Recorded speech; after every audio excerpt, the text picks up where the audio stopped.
Son las 9:10. Buenos días, José, adelante. Bueno, gracias, Julio. Quiero tratar un par de temas hoy. Hoy es Día de los Muertos. Bueno, ¿cuál es el futuro del rito, del enterramiento, del velatorio de los muertos? ¿Cómo vamos a gestionar esto en el futuro? A propósito de este día que se conmemora o se celebra, yo no sé cómo hacerlo. Conmemora. Conmemora, bueno, ajá. Vamos a hablar de eso un poquito más adelante. Y entonces le hice la pregunta a la magistrada Rosalba Ramos sobre los intercambios de disparos, porque yo sé que ese es un desafío, porque para la sociedad dominicana acostumbrada a 30 años de dictadura, a 23 años de cuasi dictadura, es normal, porque la gente ve a esas personas como simples delincuentes y no sabe que antes de ellos ser delincuentes, a ellos les robaron todos sus derechos. Noten que todos los que mueren en intercambio de disparos son pobres, todos. Y viven en ambientes de violencia, nacen en ambientes de violencia. Incluso, ustedes ven eso de el teteo de la zona colonial, para que ustedes entiendan el drama de esto. Eso se produce casi semanalmente en los barrios y a nadie le importa. O sea, yo tengo ahí, ustedes van a encontrar más de 10 videos del Alfa tirando cuarto en Capotillo. Y se altera todo el orden público. A nadie le importa. Pero pasó lo de el party de Halloween en la zona colonial, una zona de popi. Y por eso ese lío. Pero si eso hubiese pasado en los Alcarrizos, a nadie le importa.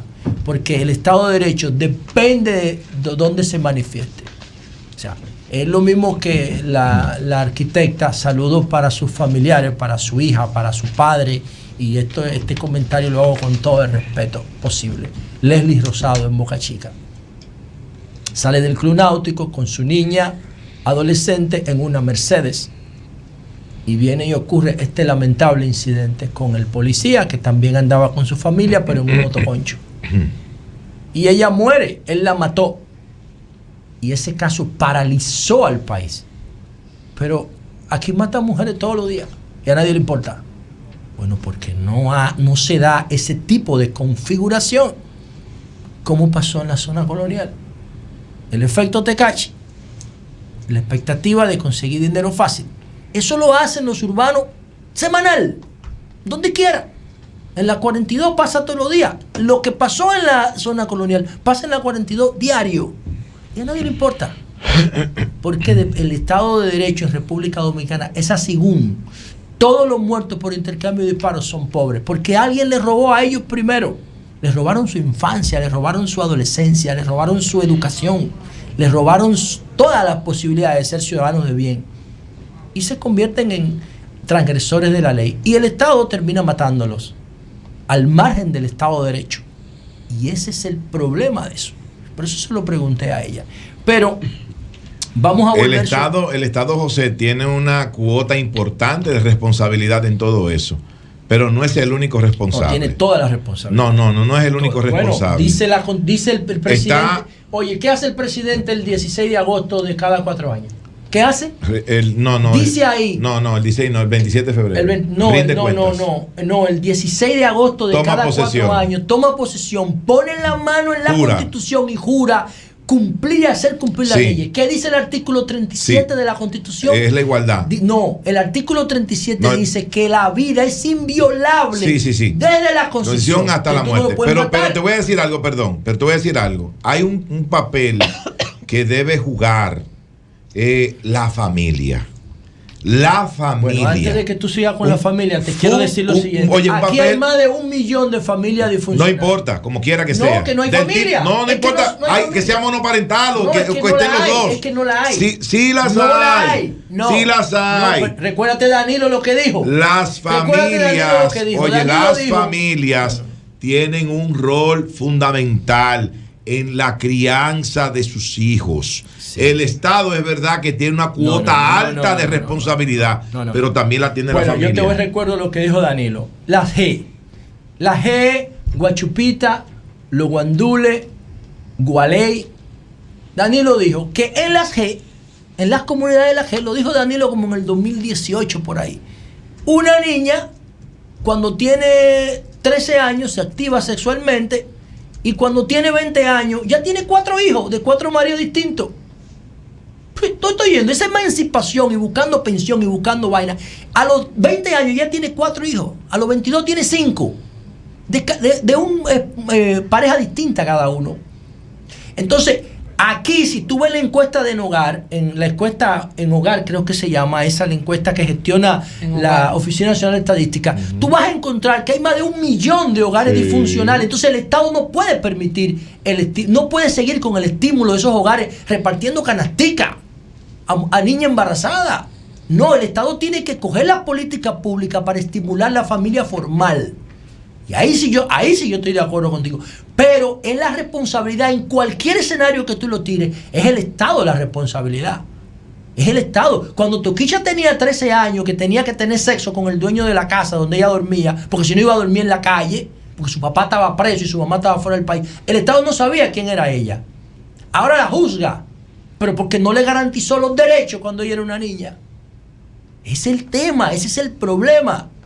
Pero lo importante aquí es que si vamos a matar gente, lo legalicemos. ¿Cómo? Modificando el artículo 37 de la Constitución. Yo no tengo problema con la pena de muerte. Yo estoy a favor, desde el punto de vista ideológico, desde el punto de vista científico, de la pena de muerte. Hay gente que son enemigos de la sociedad. ¿Y tú dispones de su vida? Sí, pero por consenso dentro del contrato social. No es que el Estado puede decir, la policía te persigue, te acusa, te rodea, te mata, te juzga y archiva el expediente. ¿Y qué Estado de Derecho el coño es ese? Donde los intercambios de disparos no se investigan. Puede ser que de 10 intercambios de disparos haya uno que no lo sea. Entonces, no podemos seguir con eso. Si queremos seguir definiéndonos como un Estado de Derecho. Bueno, señores, por otro lado, miren, brevemente. Ustedes han ido a un supermercado y han visto estas mandarinas que no tienen una manchita, y las naranjas, los limones, las toronjas, los cítricos, que parecen perfectos, que tienen ese color, en el caso de las mandarinas, que la cáscara se le desprende entera y salen esos gajos llenos de fibra. Sí. Esas naranjas son valencianas. Sí. Esas naranjas tienen un paquete de patentes adentro. Un paquete de patentes, decenas de patentes. ¿Son de California? Decenas, depende, son valencianas también, son marroquíes también. Sí, también. Depende. Esos cítricos buscan cada vez más la perfección, son productos que se perfeccionan permanentemente en el laboratorio con grandes inversiones. Y entonces, independientemente de esos avances que ustedes ven, esos cítricos casi perfectos, hay un obstáculo que la ciencia no ha podido superar, y es el efecto del cambio climático. Hay un trabajo que se publicó en el Listín Diario que se llama El llanto de las naranjas, que parece una descripción literaria. Y yo voy a leer algunos párrafos para llegar a una conclusión. Porque los cítricos, en el caso mío, me gusta el limón y las toronjas, pero tanto las naranjas como las mandarinas son fundamentales en los patrones de nutrición de los dominicanos. A mediados de julio en España, José Francisco Nebot visita su plantación de naranjas en la localidad de Castilla de Bexi y contempla con impotencia que una buena parte de sus frutos están tirados en el suelo. Lo que está haciendo el árbol de naranja es soltar el lastre. ¿Qué quiere decir esto? Quiere salvarse el árbol y está soltando sus hijos, que son los frutos, las naranjas. Y continúa, si hubiera habido temperaturas suaves, normales, si hubiera llovido, la planta de naranjas habría amarrado más sus frutos. Pero como no ha llovido y las temperaturas están por encima de la media, el árbol se estresa y se desprende de todo lo innecesario para poder sobrevivir. ¿Qué significa esto? Que las plantas de naranja, cuando se ven agredidas por el mal clima, no pueden mantener sus frutos y los sueltan antes de tiempo.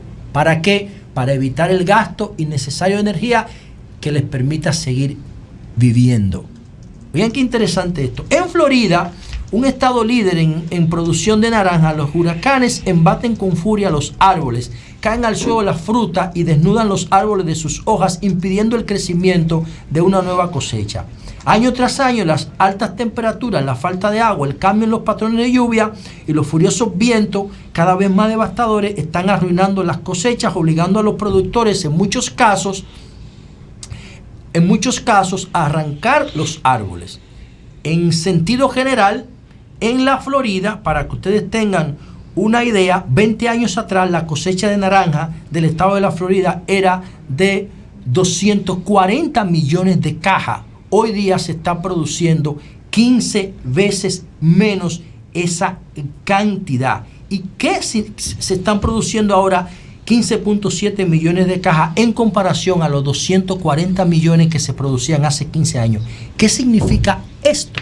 Bueno, esto significa que con los cítricos en República Dominicana, que no invierte ese nivel de ingreso en I+D, como invierten los españoles o como invierten los californianos, los cítricos de aquí no solamente tienen el impacto del cambio climático, sino que tienen el impacto de todas esas plagas o insectos que agreden los cítricos. Entonces la mayoría de los cítricos que se consumen aquí también son importados para beneficiarse de esas patentes. ¿Y qué va a pasar con esto?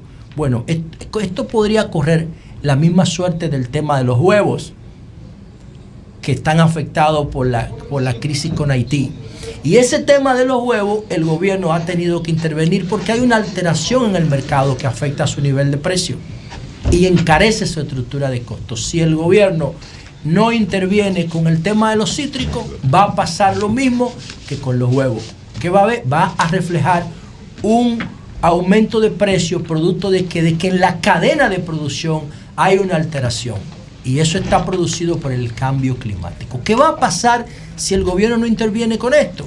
Tomando en cuenta el rol que tienen los cítricos en la cultura alimenticia de los dominicanos, va a haber un aumento de precio.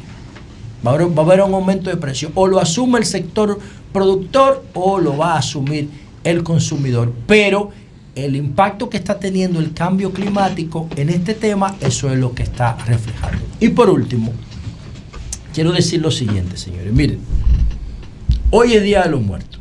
Bueno, si ustedes buscan la historia antropológica, la historia de los seres humanos modernos, del Sapiens Sapiens, ustedes van a encontrar que los humanos empezaron a enterrar sus muertos cuando no querían que los cadáveres de personas que ya había una relación con ellos, cuando el ser humano comenzó a vivir en familia, cuando comenzó a ser sedentario, empezó a crear lazos y vínculos. Entonces, era normal que si una persona moría, las aves de rapiña depredaran el cuerpo frente a su comunidad.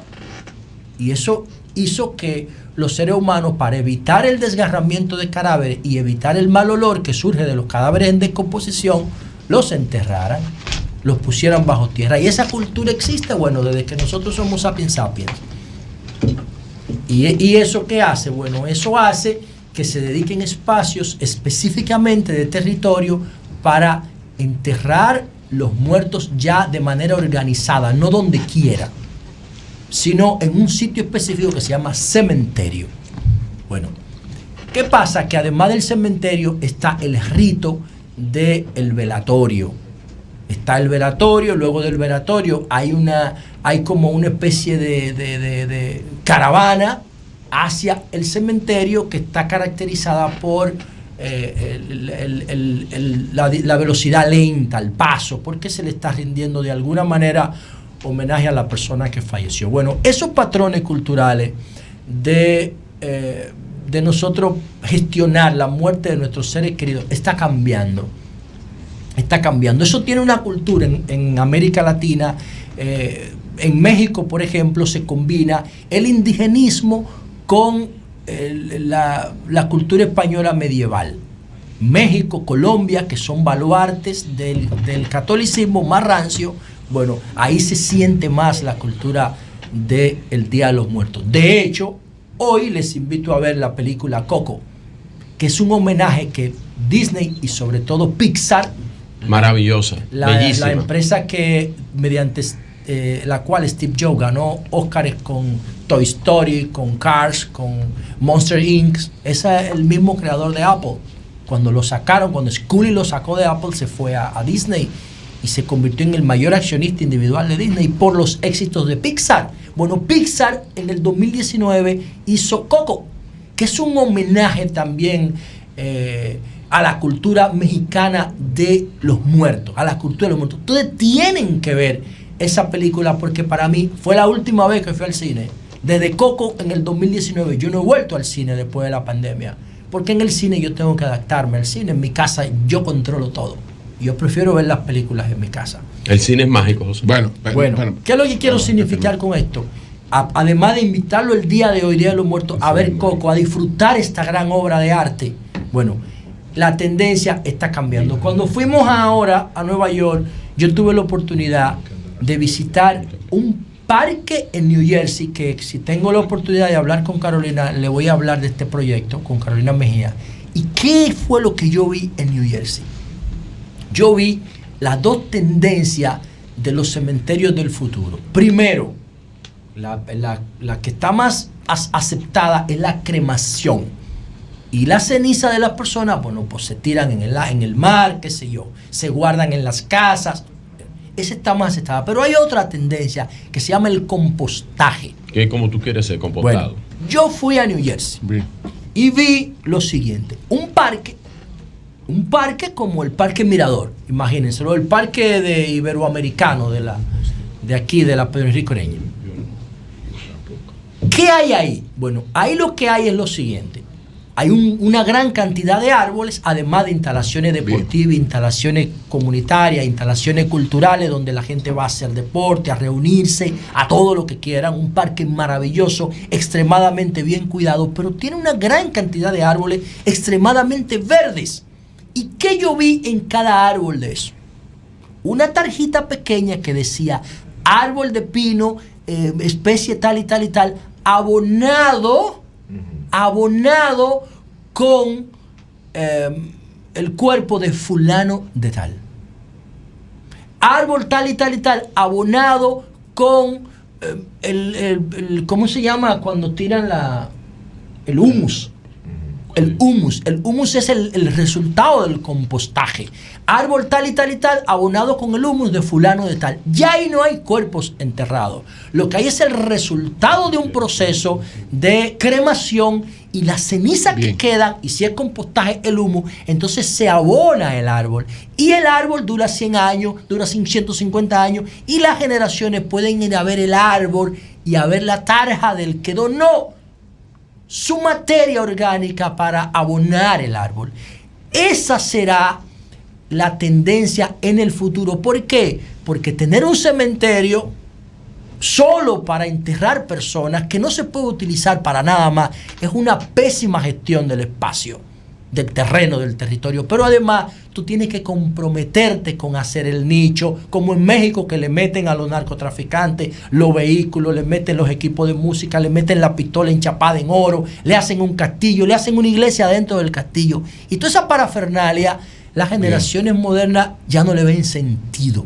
El futuro de los muertos es el compostaje, es la cremación, y con la materia orgánica que resulta de esos dos procesos podemos abonar árboles. A mí me gustaría, cuando yo muera, que me cremen o que me composten y que pongan mi materia orgánica a abonar algún árbol de mi preferencia, como la moringa o como la stevia, que son árboles que yo venero muchísimo. Cambio y fuera.